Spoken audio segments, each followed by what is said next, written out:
Somewhere inside a $1.7 trillion defense budget, there is a category of spending that nobody outside a small circle of cleared officials is allowed to fully see.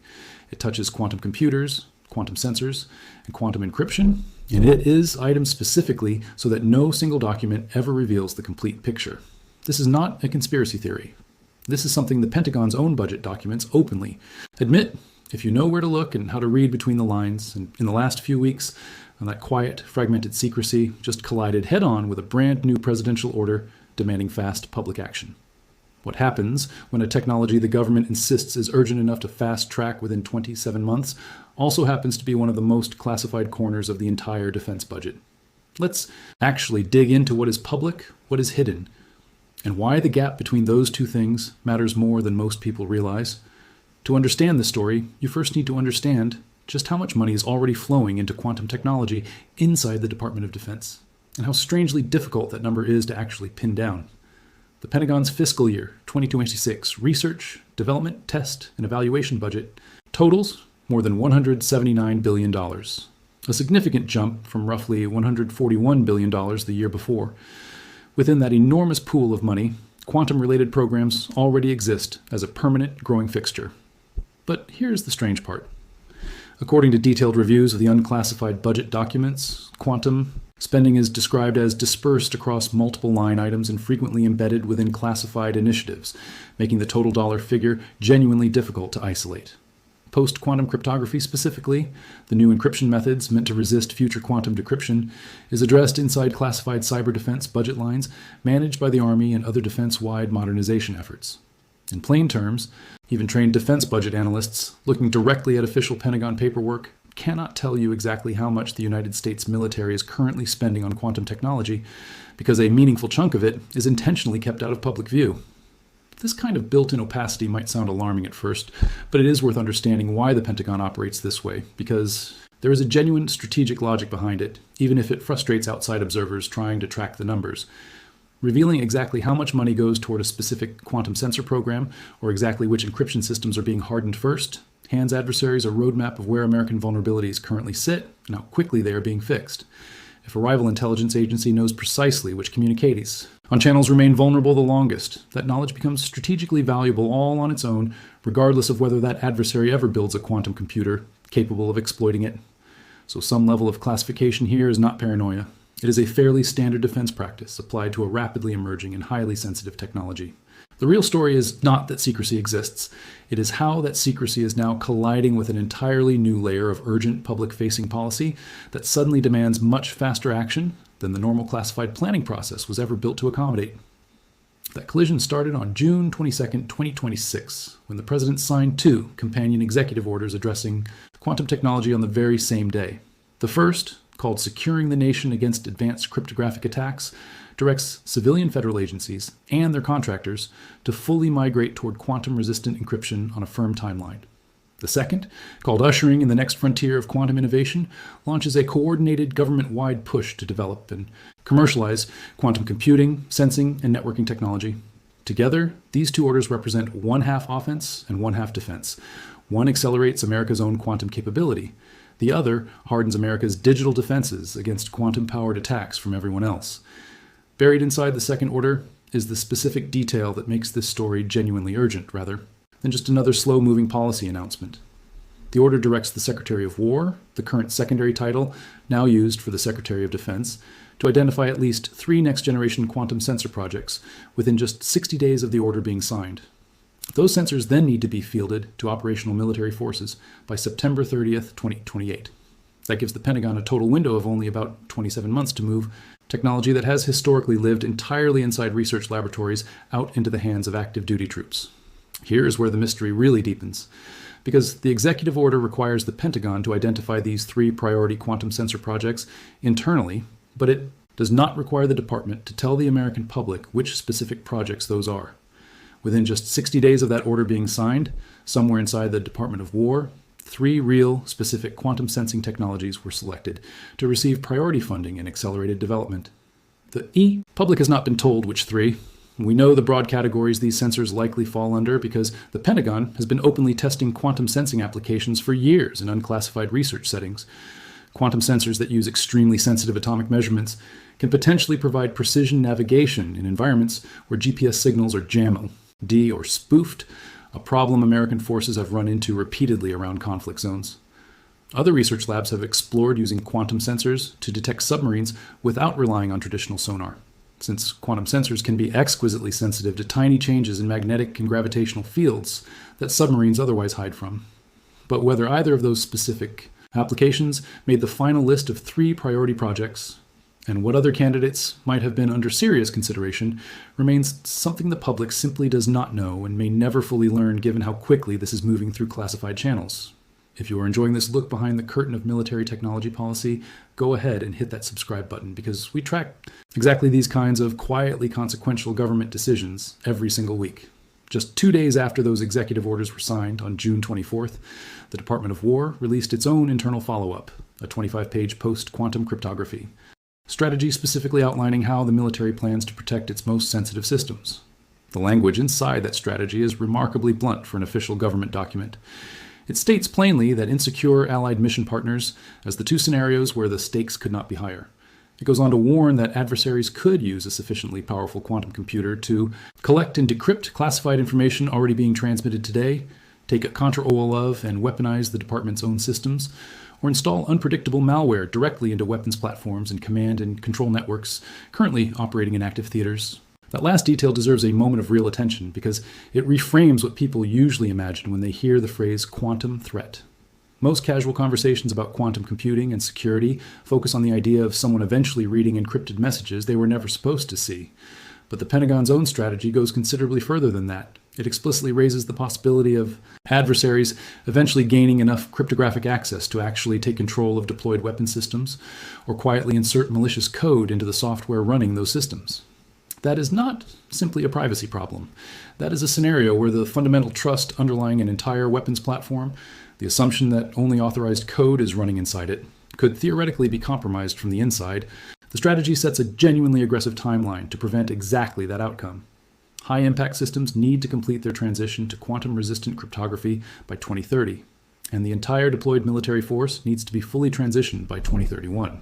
Chief Information Officer Kirsten Davies, who signed off on the strategy, described the stakes without softening the language at all, writing that nearly every deployed military asset will be affected in some way, that adversaries will continue probing for weaknesses throughout the transition, and that real costs will be incurred along the way.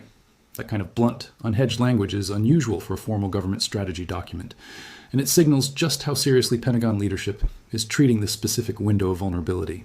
Now, here is where the classification question becomes genuinely complicated, and honestly, a little contradictory once you look closely at how these 2 executive orders actually interact with each other.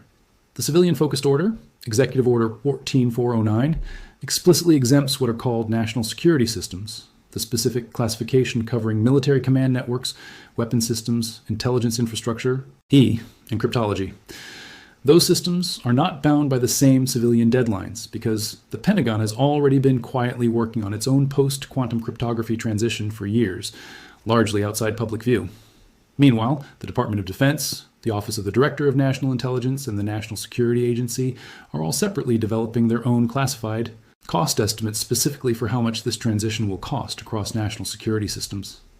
In other words, the exact price tag for protecting America's most sensitive military communications from future quantum attacks is being calculated right now, somewhere inside classified government channels, and the public will likely never see the specific number. This pattern of visible urgency paired with invisible specifics repeats throughout nearly every layer of this story. Take the F-35 fighter jet as a concrete, real-world example.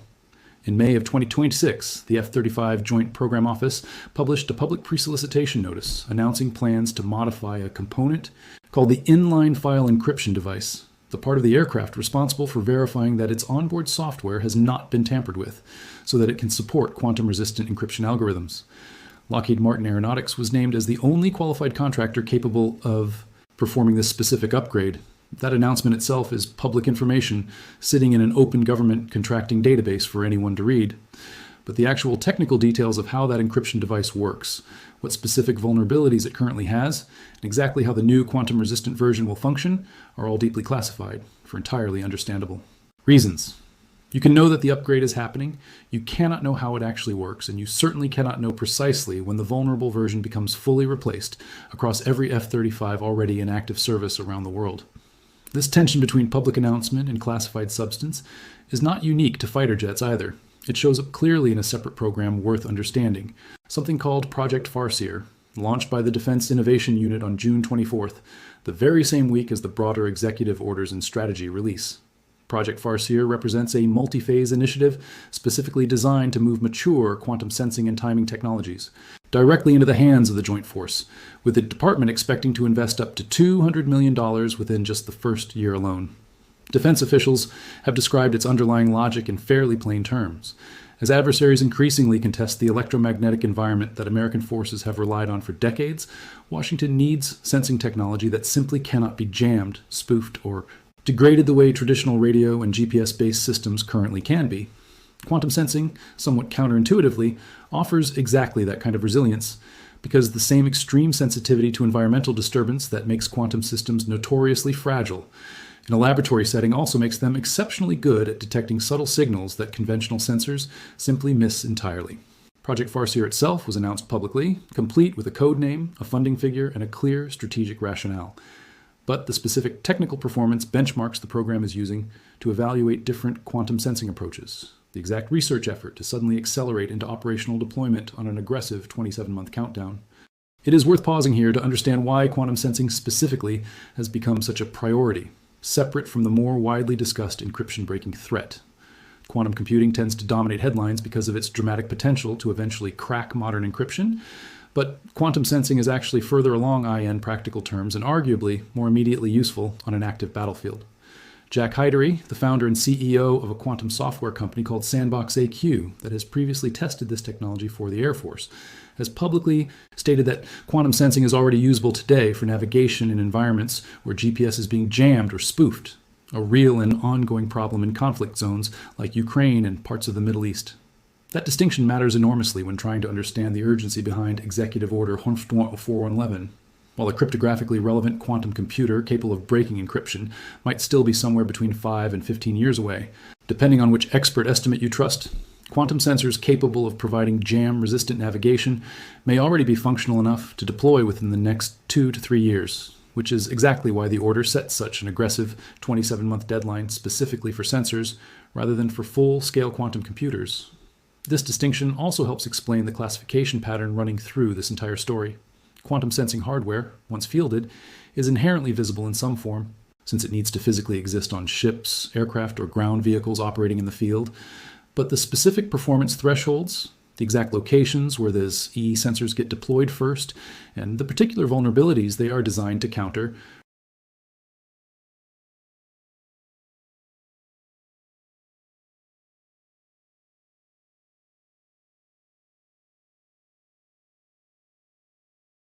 quantum technology is actually just the normal classification playbook. The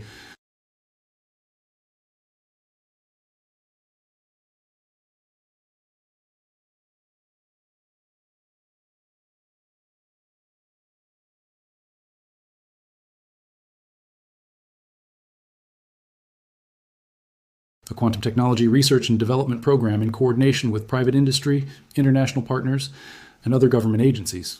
That mandate has been amended and extended multiple times since then, most recently through the fiscal year 2024 Defense Authorization Act, and it requires the military services to compile and annually update a list of specific technical challenges that quantum technology might realistically help solve.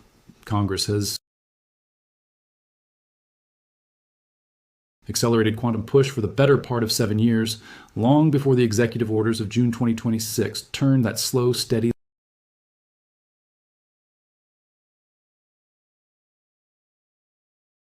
why the Pentagon was able to move as quickly as it did once the White House finally issued its formal directive, since much of the underlying legal authority and organizational structure had already been quietly assembled well in advance. It is also worth acknowledging a genuine internal tension inside the Pentagon itself, one that complicates the simple narrative of urgent unified quantum strategy. A Defense Department Inspector General review released back in January of 2026 found that the Pentagon had not been consistently updating its own internal assessments of which specific military problems quantum computers could realistically address in the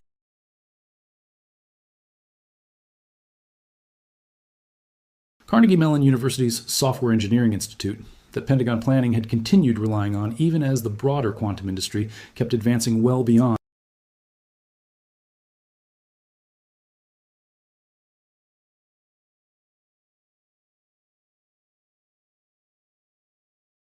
needs had simply fallen behind the pace of the technology itself. Pentagon leadership agreed with that finding and committed to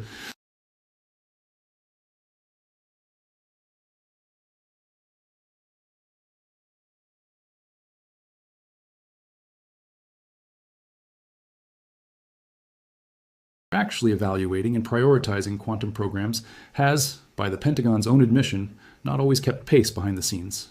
So when you put all of these pieces together, what does the full picture actually look like?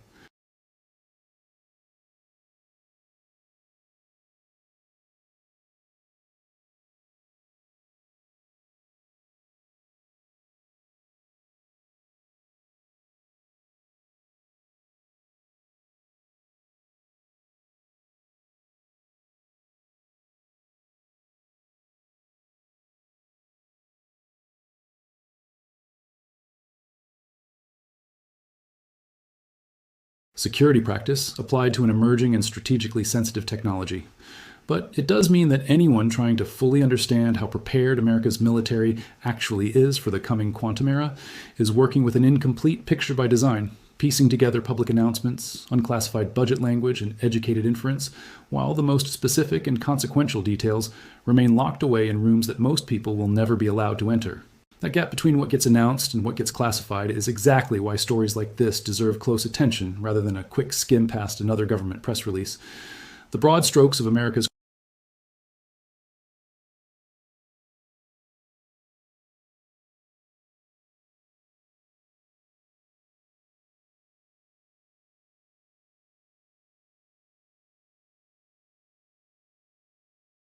transparency and secrecy is exactly right. Is a legitimate question reasonable people can disagree on, but understanding that the gap exists at all is the first step toward asking the right questions. The next time, a headline announces another quantum breakthrough coming out of the Pentagon. It is also worth remembering that this entire situation is still actively unfolding rather than already settled. The 60-day window for identifying those 3 priority quantum sensor projects lands sometime in late August of 2026, meaning that by the time many people watch this video, that internal decision may have already quietly been made somewhere inside a secure facility without any public announcement accompanying it. The broader 2030 and 2031 deadlines for completing the military's quantum-resistant encryption transition remain years away, giving plenty of time for further public updates, further classified adjustments, and quite possibly further surprises as the underlying technology and the adversaries, racing to counter it, continue evolving in ways that nobody, inside or outside the Pentagon, can fully predict today. If this kind of behind-the-scenes look at how military technology policy actually gets made is exactly what you want more of, make sure to like this video and subscribe, because we will keep digging into these stories as more details eventually come to light.